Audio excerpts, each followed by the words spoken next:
చెల్లించుచుంటిమి అయ్యా యేసయ్యా అయ్యా యేసయ్యా.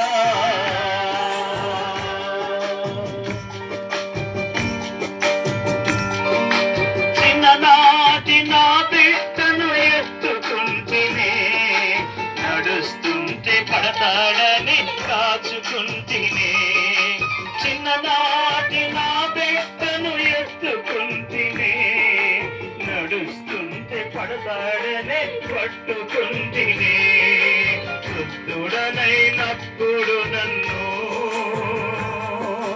చేయి పట్టి నడిపిస్తాడని ఆశపడితేనే వృద్ధుడనైనప్పుడు నన్ను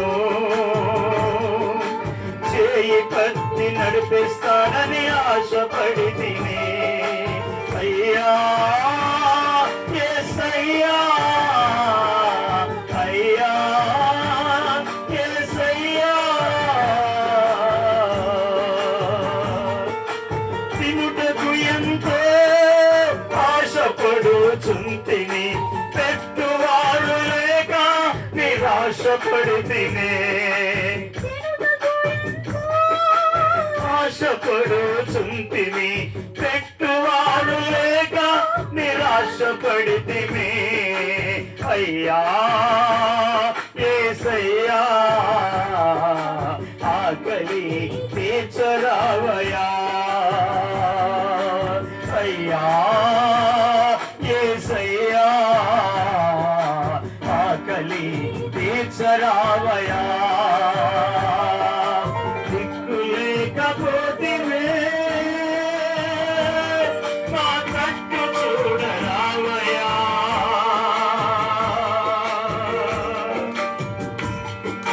చిన్ననాటి జ్ఞాపకాలు చిగురించి చూడగా పిలువగానే పరిగెత్తుతూ వచ్చినాడే.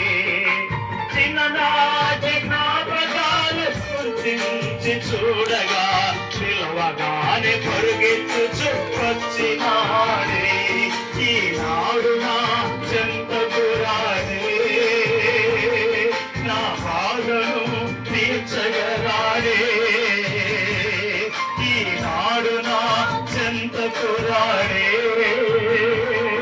నా బాధను తీర్చగరాడే అయ్యా యేసయ్యా అయ్యా యేసయ్యా. నా తల్లివి నీవే నా తండ్రివి నీవే నా తల్లివి నీవే నా తండ్రివి నీవే దిక్కులేకపోతివే మా తట్టు చూడరావయ్యా.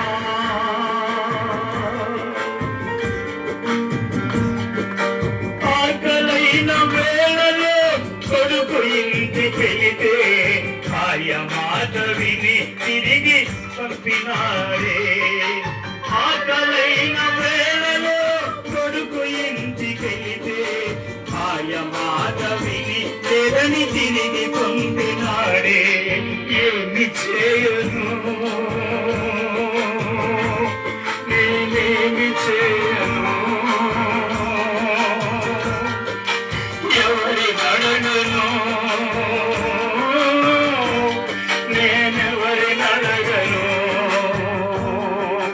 అయ్యా యేసయ్యా నా ఆకలిని తీర్చరావయ్యా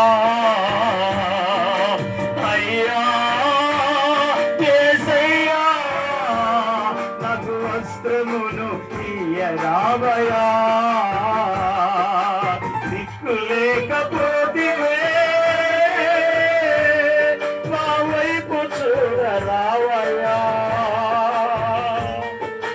యేసయ్యా మా యేసయ్యా యేసయ్యా నా యేసయ్యా.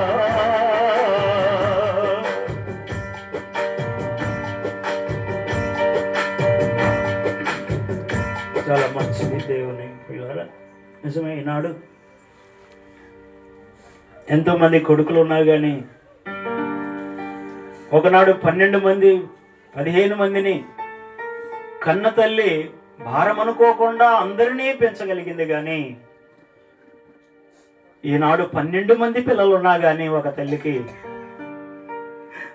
ఆ 12 మందికి కూడా ఒక్క తల్లి భారం అవుతుంది. వద్దమ్మా, కోడలు కొట్టలేదు, ఎల్లమ్మా ఎల్లు. ఎక్కడికి వెళ్ళిద్ది? దేవుని ప్రియులారా, చాలా భయంకరంగా ఉంది ఈ లోకం. కాబట్టి దయచేసి మనకి నిజంగా మనుషుల ప్రేమతో మనం తల్లిదండ్రులు ప్రేమించలేము. అందుకే బైబిల్ అంటున్న మాట, నీకు మేలు కలుగునట్లు నీ తల్లిదండ్రులను సన్మానించు. ఎక్కడదండి ఈ శరీరం? ఎక్కడదండి? దేవుడు నా తల్లిదండ్రులు ప్రేమించి తల్లి గర్భంలో నుంచి నన్ను భూలోకంలోకి తీసుకొచ్చిండు. ఏమో పెద్దోడినైనంత మాత్రాన, చదువుకున్నంత మాత్రాన, డిగ్రీలో ఉన్నంత మాత్రాన, నాకు ఉద్యోగం ఉన్నంత మాత్రాన, నాకు బండ్లు ఉన్నంత మాత్రాన నా తల్లి కాకపోద్దా? దేవుని ప్రియులారు గమనించండి. కాబట్టి తల్లిదండ్రులను సన్మానించడానికి మేలు కలిగిద్ది. అలాగే నీకు క్షేమము కలుగునట్లు నీ తల్లిదండ్రులను సన్మానించు. నీ తండ్రి తల్లి నల్లగా ఉండొచ్చు, పొట్టిగా ఉండొచ్చు, వాళ్ళు చదువులేని వాళ్ళు కావచ్చు, మూర్ఖులు కావచ్చు, ఒకవేళ తాగుబోతులు కూడా కావచ్చు. అయినంత మాత్రాన వాళ్ళని చేదరించుకుంటావా? అయినంత మాత్రాన వాళ్ళని తిడతావా? అయినంత మాత్రాన ఇంట్లో నుంచి నెట్టేస్తావా, గెట్టేస్తావా? ఇది లోక ప్రేమ. కానీ నా దేవుడు చెప్తున్నది ఏందో తెలుసా? వాళ్ళు ఎలాంటి వాళ్ళు? ఆయన నిన్ను కన్నారు, నాయన నిన్ను పెంచారా, పెద్ద చేశారు. గర్భంలో ఉన్న తల్లి, గర్భములో ఉన్న బిడ్డ ఆడుకుంటున్నా కానీ, తంతున్నా కానీ తల్లి ఏమని కూడా తెలుసా? నా కొడుకు ఆడుకుంటున్నాడు లోపల.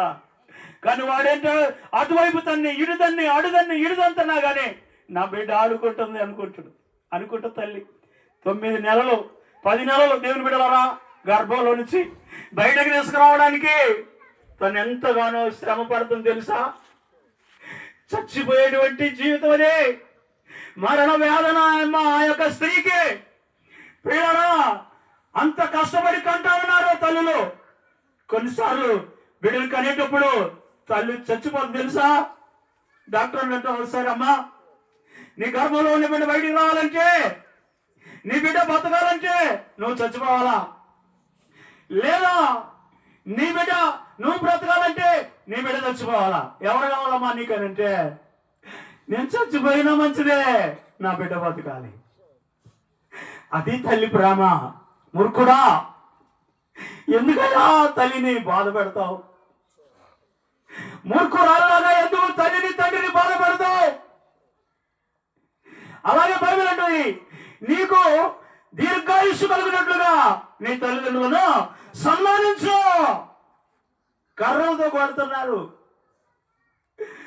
తాగి తల్లి తండ్రిని చూడకుండా కొడుతున్నారు. ఎంత మూర్ఖత్వం తెలుసా?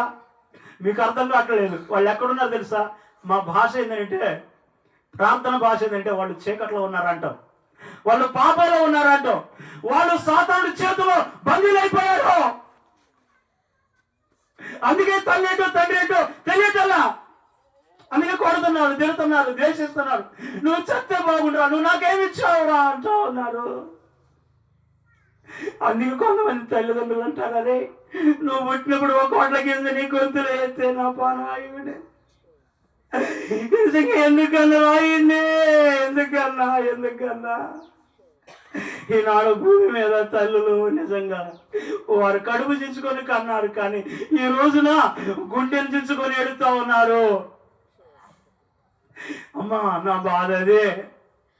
వస్త్రం ఇవ్వడానికి, మీకు చెదరేయడానికి అమ్మ చాలా మంది ఇస్తారు, అన్నం పెట్టడానికి చాలా మంది పెడతారు. రోడ్ల మీద ఉన్న స్టేషన్లో ఉన్న చాలా మంది వస్త్రాలు ఆహారం ఇచ్చిపోతా ఉన్నారు. నా బాధ అది కాదు. నీకు కొడుకులు బిడ్డలు ఉన్నారు కదా, వాళ్ళు నిన్ను ప్రేమించాలని, వాళ్ళు నిన్ను చూసుకోవాలని. అందుకే దేవుడు పిలిచింది.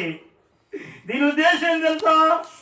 ఎవరు సహకరించకపోయాడు, ఒక్కోసారి ఒంటరిగా ఉన్నప్పుడు ఏందయ్యా ఇదంతా 55 సంవత్సరాలు దాటిపోతున్నాయి, వయసు మీద పడుతుంది, వేగంగా పనిచేయలేకపోతున్నా, సహకరించేవారు లేదు. అయినా కానీ యేసయ్య పిలుచుంది కాబట్టి ఈ సేవా పరిచయం ఇందాక బాబు చెప్పినట్లు కత్తి మీద సాగు లాంటిది సేవ, నుప్పులు అడుగుపెట్టి నడిచినట్టే. అందుకే అమ్మ దయచేసి మీ తల్లిదండ్రులు ప్రేమించండి. మనకి లోకంలో మేలు కంటే, క్షేమం కంటే, దీర్ఘాయుష్ కంటే ఎక్కువేం కావాలా? కాబట్టి దయచేసి నేను అనేది ఏంటంటే, చీకట్లో ఉన్నారు కాబట్టి, వాళ్ళకి తండ్రి అంటే తల్లి అంటే తెలియట్లేదు కాబట్టి, వాళ్ళు మారుమనిషి బతుకుంటే, వారు రక్షణ బతుకుంటే, వారు పాపాలు వదిలిపెడితే దేవుడు ఏంటో, ప్రేమ ఏంటో, తల్లిదండ్రులు ఏంటో అర్థమైతే లేదే మా బాధ. ఊరికనే చెప్పండి దేవుడు నమ్ముకోండి అని, కానుకలు ఇస్తారనో డబ్బులు ఇస్తారనో కాదు చెప్పేది. నీ తల్లి, తండ్రి, నీ భార్య, నీ పిల్లలు నీకు అర్థం కావాలంటే నువ్వు ఆ ముసుగులో నుంచి బయటికి రావాలా, ఆ పాపంలో నుంచి బయటికి రావాలా, ఆ త్రాగుల్లో నుంచి బయటికి రావాలా.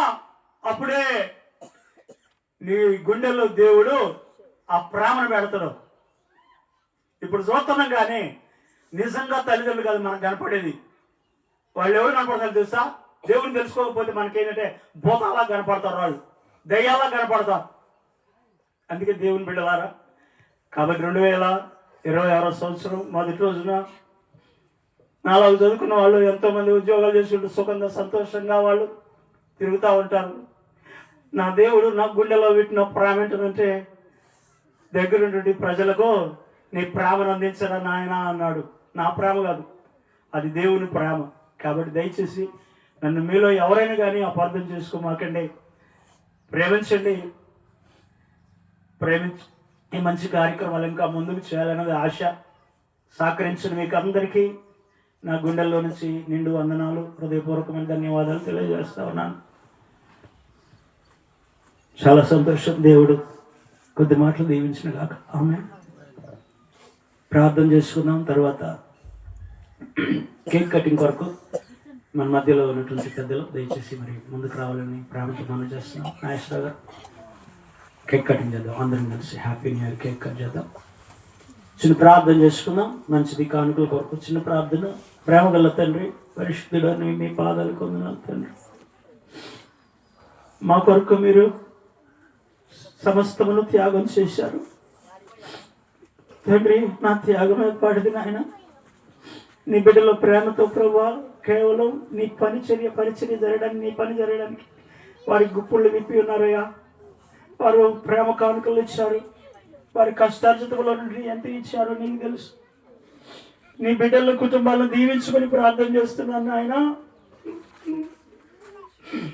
నీవు మాట్లాడిన ఈ మాటలు ప్రతి గుండెల్లో ప్రతిష్ఠ చేయమని ప్రార్థన చేస్తున్నా. నిజంగా నీ ప్రేమ చాలా గొప్పదయ్యా. ఆ ప్రేమను పొందుకున్నాం కనుక నీ బిడ్డలకు ఆ ప్రేమ వెల్లడి చేస్తున్నామయ్యా. అర్థం చేసుకుని కొంతమంది అయినా దేవు నిజమే హ్యాపీ న్యూ ఇయర్ అని చెప్పుకుంటా ఉన్నాం, కానీ సంతోషం కుటుంబాలలో లేదు. దేవా, తల్లిదండ్రులను ప్రేమించినప్పుడు, పిల్లలను ప్రేమించినప్పుడు, కుటుంబాన్ని, భర్తను, భార్యను ప్రేమించినప్పుడే నిజంగా అది హ్యాపీ న్యూ ఇయర్ కాదు నైనా, హ్యాపీ లైఫ్ అయిపోద్దయ్యా. కనికరించండి. ప్రేమతో నీ బిడ్డలు సమర్పించిన కానుకలను బట్టి వేలాది స్తోత్రాలు. కుటుంబాలను దీవించండి, నీ దాసుని దీవించండి, పరిచర్యని దీవించమని యేసు ప్రభు వారి నామములో ప్రార్థిస్తూ ఉన్నాను తండ్రి. ఆమేన్. చాలా మంచిది. మన ప్రియులు దయచేసి సీన్ గారు, మరి ప్రభాకర్ గారు, చెన్నై గారు దయచేసి మరి వారితో పాటు మన ఎవరి టీం వారి